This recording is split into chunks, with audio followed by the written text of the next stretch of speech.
Selamun Aleyküm. Allahümme salli ala Muhammed ve Ali Muhammed. Euzu billahi mineşşeytanirracim.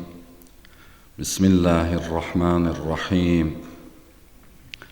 Elhamdülillahi Rabbil alemin. Vessalatu vesselamu ala Resulihil emin. Seyyidina Muhammed. Allahümme salli ala Muhammed ve alihi tahirin. Seyyemel hüccet beqiyetullahul a'zam ve la'nud daim ala a'daihim ecma'in minel an ila qiyami yevmiddin. Usikum ve nefsi bi takvallah. Sizə və özümə ilahi təqvanı tövsiyə edirəm. Hər cüməmizin əvvəlində təqvaya toxunuruq. Quran-ı Kərimdə Peyğəmbər və Ali Peyğəmbərin hədislərində təqva barəsində olan kəlamlardan zikr edirik. Çünki həm cümə gününün tələbi budur, həm də ki, təqva Allahın bəndələrə əmanət elədiyi ən mühüm tövsiyələrdən biridir. Təqva elə bir şeydir ki, təqva elə bir haldır ki, mümini günahın zülmətindən xilas eləyir. Təqva mümini işıqlı bir yola çıxardır. Təqva nədir? Təqva əslində Allaha bağlılığın, sədaqətin və günah qarşısında ayıqlığın adıdır. İmam Baqir əleyhissalam buyurur ki, dostlarından birinə yazır ki, فَإِنِّي أُوصِيكَ بِتَقْوَى اللّٰهِ. Sənə Allah qarşısında təqvalı olmağı tövsiyə eləyirəm. فَإِنَّ فِيهَا السَّلَامَةَ مِنَ التَّلَفِ وَالْغَنِيمَةَ مِنَ الْمُنْقَلَبِ. Çünki onda həlak olmaqdan salamat qalmaq və axirətdə qənimət əldə eləmək var. Yəni, təqva həlak olmaqdan qurtuluşun sirri, axirətdə isə nicat və qənimətin açarıdır. Bugünkü söhbətimizdə İmam Sadiq əleyhissalamın bir kəlamına toxunmaq istəyirəm. İstəyirəm ki, İmam əleyhissalamın o hədisinə dərindən diqqət eləyək. İmam əleyhissalam, İmam Sadiq əleyhissalam kəlamlarının birində buyurur ki, Əl-mu'minu beynə məxafəteyn. Mümin iki qorxu arasında yaşayar. Diqqət eləyək bu hədisə. Mümin iki qorxu arasında yaşayar. Zənbun qədməda la yədri ma sənəəllahu fihi. Biri budur ki, keçmişdə etdiyi günaha görə bilmir ki, Allah onun barəsində o günaha görə nə hökm verib. Və buyurur ki, və umrun qəd bəqiyə la yədri ma yəqtəsibu minəl məhalik. Digəri isə qarşıda qalan ömrünə görə bilmir ki, o ömürdə hansı bəlalara, hansı sınaqlara, hansı həlakətlərə məruz qalacaq, düçar olacaq. Və Həzrət buyurur ki, فَهُوَ لَا يُصْبِحُ إِلَّا خَائِفًا وَلَا يُصْلِحُهُ إِلَّا الْخَوْفُ. Buyurur ki, ona görə də imanlı insan səhərini qorxu içində açır və həmin qorxu onu islah edir. Bu hədis İmam Sadiq əleyhissalamdan rəvayət olunan bu hədis həyatımızda olan mühüm nöqtələrdən birinə işarə eləyir. Əslində bu hədis möminin ruh halını bir tablo kimi, bir şəkil kimi göz önünə sərir. Möminin halı hansı vəziyyətdədir, hansı vəziyyətdə olmalıdır? Hədis buyurur ki, qəlbində iman nuru yanan insan daim iki qorxu arasında yaşamalıdır. Və qorxduğu şeylər onun nəzərində təhlükəli bir uçurum kimidir. Mömin qorxur, iki şeydən həyatında qorxur və bu qorxduğu şeyləri təhlükəli uçurum kimi qəbul eləyir. Yəni, uçurum nə deməkdir? Uçurumun nə olduğunu biz bilirik. Uçurum insan üçün, fiziki mənada insan üçün təhlükəli olan bir boşluğa deyərlər. Məsələn, dağın ətəyində olan bir boşluq, dərənin dibi. Bu halı mənəvi baxımdan da təsəvvür eləmək mümkündür. Yəni həmin uçurumu mənəvi baxımdan da təsəvvür eləmək olar. İki uçurum arasında dayanmaq nə deməkdir? İki uçurum arasında dayanmaq, yəni hər iki tərəfi qaranlıq və boşluq olan dağ cığırında addımlamaq kimidir. Sağ tərəfdə qaranlıqdır, sol tərəfində qaranlıqdır və boşluqdur. Və sən də bir dağ cığırında ehtiyatla addımlayırsan. Həm sağından ehtiyatlanırsan, həm solundan ehtiyatlanırsan. Mömin belə ona qorxu gətirən iki uçurumun arasındadır. Nədir bu uçurumlar? İmam nəyə işarə eləyir? Möminə qorxu gətirən həmin uçurumlardan biri keçmişin günah yüküdür. Keçmişdə elədiyimiz günahlar biri budur. Mömin dönüb arxaya baxanda etdiyi günahları və xətaları görür. Günahsız və xətasız mömin yoxdur. Günahsız və xətasız olan məsumlardır, peyğəmbər və imamlardır. Və mömin günah elədiyini bilir. Çevrilib arxaya baxanda öz xətalarını görür. Amma yenə öz aqibətindən arxayın ola bilmir. Allahın rəhmətinə ümidvardır mömin. Yəni Allahın rəhmətinə ümidvar olmasa, o mömin sayıla bilməz. Mömin Allahın rəhmətinə də ümidvar olmalıdır. Amma Allahın rəhmətinə ümidvar olmaqla bərabər keçmişdəki günahlarını və xətalarını da bilir və keçmişdəki günahlarının və xətalarının bağışlanıb bağışlanmadığını da bilmədiyinə görə ürəyində bir qorxu var. Bu qorxu yaxşıdır, yoxsa pisdir? İmam əleyhissalam bizim diqqətimizi bu nöqtəyə yönəldir. Bu qorxu yaxşıdır, yoxsa pisdir? Bu qorxu mömini arxayınçılıqdan saxlayır. Elədiyi o keçmişdəki günahlarına görə arxayınçılıqdan saxlayır. Belə mömin keçmişində olan günahlarının kölgəsində titrəyən mömindir. Və İmam əleyhissalam ona işarə eləyir. Buyurur ki, əl-mümin beynə məxafəteyn. Mömin iki qorxunun arasındadır, yaşayır. Onlardan biri keçmişində elədiyi günahlara görə olan qorxudur. Sonra İmam ikinci qorxuya işarə eləyir. İkinci qorxu gələcəklə bağlıdır.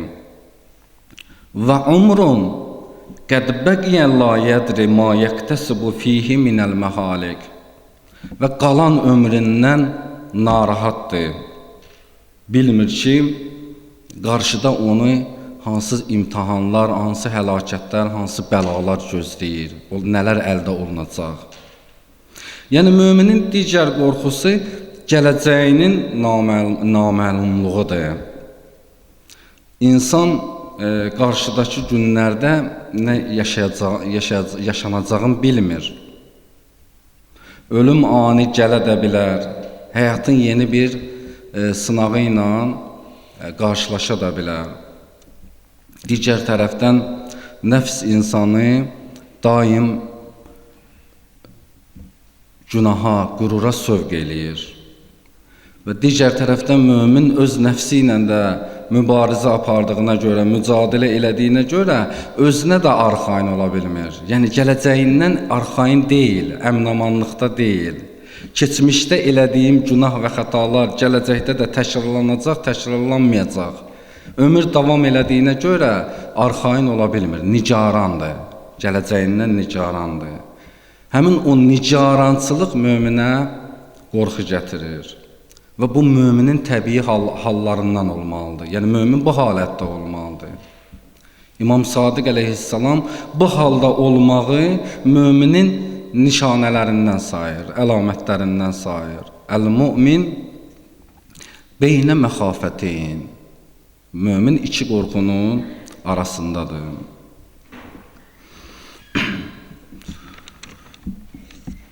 İki qorxu arasında yaşayan mömin necə mömindir? İki qorxunun, bax bu iki qorxunun arasında yaşayan mömin ayıq və dərrakəli mömindir. Ayıq vəziyyətdədir, dərrakəli vəziyyətdədir. Hər gününü qorxu içərisində qarşılayır. Qorxur ki, yenidən birdən yenə də səhv eləyər. Allahın rəhmətinə ümid vardır. Qeyd elədiyimiz kimi, Allahın rəhmətinə ümidvar olmazsa mömin sayılmaz. O barədə də, ümid barəsində də, Allahın rəhmətinə ümidvar olmaq barəsində də bir söhbət açarıq, bir mövzu açarıq, bir imkan olan növbəti söhbətlərimizdə. Amma demək istədiyim odur ki, mömin Allahın rəhmətinə ümidvar olmalıdır. Yəni bu da möminin əlamətlərindən biridir, nişanələrindən biridir. Amma qalan ömründə günahının bağışlanıb bağışlanmayacağından mömin arxayın deyil, əminamanlıqda deyil. Ona görə də bu qorxu neyniyir möminə? Bu qorxu onu laqeydlikdən, günaha qarşı olan laqeydlikdən, qəflətdən qoruyur. Çünki əgər keçmişindən bir kəs tam əmin olsa, gələcəyi təhlükəsiz ola bilməz. Yəni gələcəyini, keçmişi tam əmin olsan, arxayın olsan, onlara diqqət yetirməsən və gələcəyindən də arxayın olsan, onda nəfsin istəklərin sərbəst buraxa bilərsən və yenidən günahın o çirkabına, bataqlığına düşə bilərsən. Ona görə də həmin qorxunun nəfsin istəklərinin qarşısında bir keşikçi kimi də təsəvvür eləmək olar. Həmin qorxu mömini nəyə vadar eləyir? Həmin qorxu mömini vadar eləyir ki, mömin tövbə eləsin. Mömin Rəbbi ilə əlaqədə olsun. Rəbbi ilə əlaqəsin, bağlılığın kəsməsin, qopartmasın. Allahdan aman diləsin. Allaha dua eləsin. Bir növ bu iki qorxunun arasında yaşayıb möminin özünə diqqət eləməyi insanın bir ağaca qulluq elədiyi kimi özünə qulluğudur. Məsələn, bir dənə ağacı zehninizə gətirin ki, susuzluqdan tələf ola bilər, ağac suya daima ehtiyacı var. Bağban ona su verir ki, ağac quruyub aradan getməsin. Həmin cürünə mömin bu iki qorxunun arasında yaşayanda, keçmişin günahlarını yada salıb ondan ehtiyatlananda və gələcəkdə də yenidən o günahlara düşməkdə arxayınçılıq hissi keçirməyəndə, bundan ehtiyatlananda o özünə qulluq eləyir. O özün qoruyur, saxlayır ki, imanı aradan getməsin. Bu İmam Sadiq əleyhissalamdan gələn möhtəşəm hədislərdən çox dəyərli hədislərdən bir hədisdir. İmam əleyhissalam diqqət edirsizsə bir-iki cümlə buyurdu burada. Amma əslində bir-iki cümləlik kəlamında İmam Sadiq əleyhissalam böyük bir dənə həyat düsturu verir möminlərə, insanlara. Bir həyat düsturu verir ki, həyatın necə olmalıdır. Yəni İmam deyir ki, keçmişdəki günahlara görə Allaha yalvar, ondan aman dilə, ondan əfv dilə, Allahdan bağışlanma dilə. Müminin həyatı belə olmalıdır. Bu müminin həyatının düsturudur. İmam buyurur ki, yəni gələcəyə görə Allaha sığın və gələcəkdə də günahlardan amanda qalmaqdan ötürü Rəbbindən yardım istə. Ümidsizliyə qapılma ki, Allah günahları bağışlayan deyil. Amma nəfsü də arxayın eləmə. Tam əminamanlıqda özü hiss eləmə. Günahlara yenidən mürtəkib olacağına ehtimal elə və onlara yenidən bulaşmamağa görə Rəbbindən yardım istə. Ona görə də mömin həm keçmiş günahlarının gölgəsində titrəyən şəxsdir, həm də gələcəyin naməlum tufanlarına boyanan şəxsdir ki, gələcəkdə nələr olacaq və ya nələr ola bilər. Bunlar elə məsələlərdir ki, keçmişdə elədiyin günahlar və yaxud da gələcəkdə düçar ola biləcəyin günahlar. Bunlar elə məsələdir ki, bunlara mömin səssiz qala bilməz. Səssiz qala bilmərsən buna. Yəni ki, istəsən də səssiz qalasan, vicdan ona səssiz qala bilməyəcək.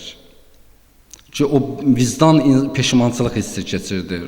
Ki, o bilmir ki, Allah o səhvlərə görə, o səhvlərə necə baxdı.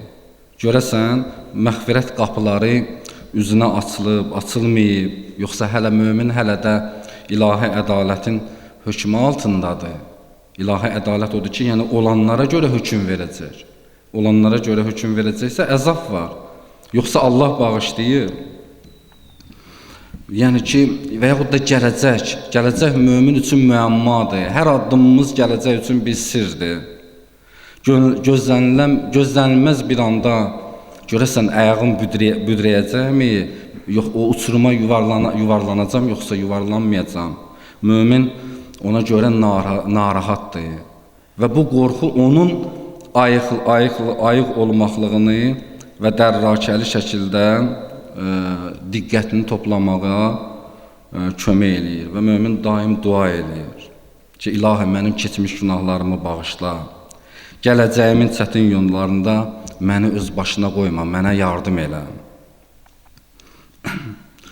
Allaha and verək izzət və cəlalına, Allah Taala bizləri təqvalı, mömin bəndələrindən qərar versin. Allaha and verək izzət və cəlalına, Allah Taala keçmişdə elədiyimiz günahlarımızı əfv qələm eləsin. Allaha and verək izzət və cəlalına, Allah Taala gələcəkdə edə biləcəyimiz günahlardan Allah Taala bizləri qorusun. Allaha and verək izzət və cəlalına, Allah Taala ağamız, Mövlamız İmam Zaman əleyhissalamın zuhurun təcil eləsin. Allaha and verək izzət və cəlalına, Allah Taala İmam Zaman ağanın bizləri sadiq intizarçılarından qərar versin. Allaha and verək izzət və cəlalına, Allah qəlbimizi təmizləyib əməllərimizi islah eləsin. Allaha and verək izzət və cəlalına, Allah Taala fəsad içərisində olan öz dünyamızı İmam Zaman əleyhissalamın gəlişi ilə nurlandırsın. Allaha and verək izzət və cəlalına, Allah Taala qəlblərimizi İmam əleyhissalama olan məhəbbətlə diriltsin inşallah. Bismillahirrahmanirrahim. Qul huvallahu əhəd, Allahus samad, ləm yəlid və ləm yulad və ləm yekul ləhu kufuvan əhəd. Sədəqəllahul əliyyül əzim.